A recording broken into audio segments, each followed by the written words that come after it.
ഗീതാമൃതത്തിൽ പഠിക്കുന്ന കുട്ടികളാണ്. അതായത് നമ്മൾ ഗീത എന്ന അതായത് പ്രപഞ്ചത്തിന്റെ രഹസ്യത്തിലേക്ക് നമ്മൾ ചുവടുവെച്ചിട്ടുണ്ട്. ലോകത്തുള്ള എല്ലാവർക്കും ഈ ഒരു ഗീത പഠിക്കാനല്ല.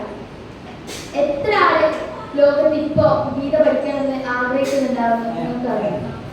പക്ഷെ ഭഗവാനാൽ തിരഞ്ഞെടുക്കപ്പെട്ട കുറച്ചു പേർക്ക് മാത്രമേ പഠിക്കാൻ പറ്റുന്ന ഒരു അമൂല്യ ഗ്രന്ഥമാണ് ഭഗവത്ഗീത. 1000 ആൾക്കാരിൽ ഒരാൾക്ക് മാത്രമേ ഗീത പഠിക്കാൻ അവസരം ലഭിക്കുമെന്നും അതിലൊരാൾക്ക് മാത്രമേ ഗീത മനസ്സിലാക്കാൻ പറ്റുമെന്നും ജീവിതത്തോട് നെഞ്ചോട് ചേർക്കാൻ പറ്റുമെന്നാണ് ഭഗവാൻ പറഞ്ഞിട്ടുള്ളത്. മാഷി ഗീതയിലേക്ക് വന്ന ദിവസം മുതലേ പറയുന്ന ഒരു കാര്യമാണ്, നമ്മൾ ഒരു ട്രെയിനിലാണ് സഞ്ചരിച്ചത്. ഈ ട്രെയിനിന്റെ അവസാന സ്റ്റോപ്പ് 18-ാം അധ്യായം കഴിയുമ്പോഴാണ്. അതുവരെ ഈ ട്രെയിനിന് എവിടെയും സ്റ്റോപ്പില്ല.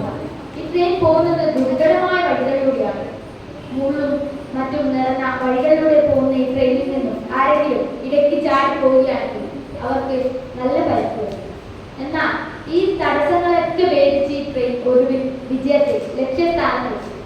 അതുവരെ കൂടിയുള്ളവർ അവരും ലക്ഷ്യസ്ഥാനത്തെത്തി. ഇതാണ് നമ്മുടെ ഗീതയിൽ നിന്നും ഏറ്റവും ഇമ്പോർട്ടൻ്റ് ആയിട്ട് മനസ്സിലാക്കാൻ പറ്റുന്നത്. ഷിനോജ് മാഷിന്റെ ക്ലാസ്സിലേക്ക് ആദ്യം ഞാൻ വന്നപ്പോൾ എനിക്ക് സത്യം പറഞ്ഞ ഒരു ഇൻട്രസ്റ്റ് ഇല്ല. എനിക്ക് മാത്രമല്ല, നമ്മളിപ്പോ നമ്മുടെ ഗീതാമൃതത്തിലുള്ള പലർക്കും ആദ്യ ഒരു 2 മാസം ഒരു ശ്രദ്ധ ഉണ്ടാവില്ല.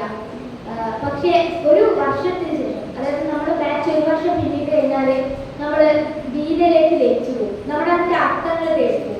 നമ്മൾ പരിപാടികളിൽ പങ്കെടുക്കാനും നമ്മുടെ സ്റ്റേജ് ഫിയർ മാറാനും മറ്റുള്ളവരോട് എങ്ങനെയാണ് നമ്മൾ സമൂഹത്തിൽ ഇടപെടുക, ഒരു പ്രതിസന്ധി എന്തൊക്കെ ഒരു പ്രശ്നം സംഭവിക്കുമ്പോൾ നമുക്ക് അത് എങ്ങനെ തരണം ചെയ്യാം.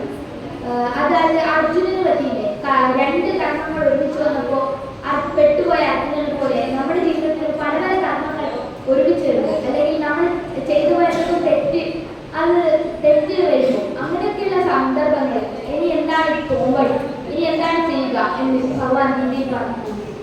ഭഗവാന്റെ ഈ മാർഗം പിന്തുടരുന്നവർ മോക്ഷം പ്രാപിക്കും, അവർക്ക് ജീവിത വിജയം നേടാൻ സാധിക്കും. എന്നാൽ ഭഗവാൻ തന്നെ പറയുന്ന വേറൊരു വാക്യം, ഇതെല്ലാവരും പിന്തുടരണമെന്ന് ഭഗവാൻ നിർബന്ധിക്കുന്നില്ല. മറ്റു മതങ്ങളിലെ പോലെ അടിച്ചേൽപ്പിക്കുന്ന തരത്തിലല്ല നമ്മുടെ സനാതന ധർമ്മത്തിൽ ഗീത ഉള്ളത്. വേണമെങ്കിൽ നിങ്ങൾക്ക് പഠിക്കാം, ഇല്ലെങ്കിൽ നിങ്ങൾക്ക് പഠിക്കേണ്ട തന്നെയാണ് ഭഗവാൻ പറയുന്നത്. പക്ഷേ എൻ്റെ മാർഗം പിന്തുടർന്നു വരുന്ന എല്ലാവരും എന്തായാലും ലക്ഷ്യസ്ഥാനത്ത് അത് ഉറപ്പിച്ചാണ് നമ്മൾ എല്ലാവരും ഇന്ന് ഗീതാമൃതത്തിനോടുകൂടെ നിൽക്കുന്നത്. ഇനി എപ്പോൾ ഇതിന്റെ അവസാന സ്റ്റോപ്പ് വരെ നമ്മൾ ഗീതയുടെ കൂടെ ഉണ്ടാകണം എന്ന് എല്ലാവരും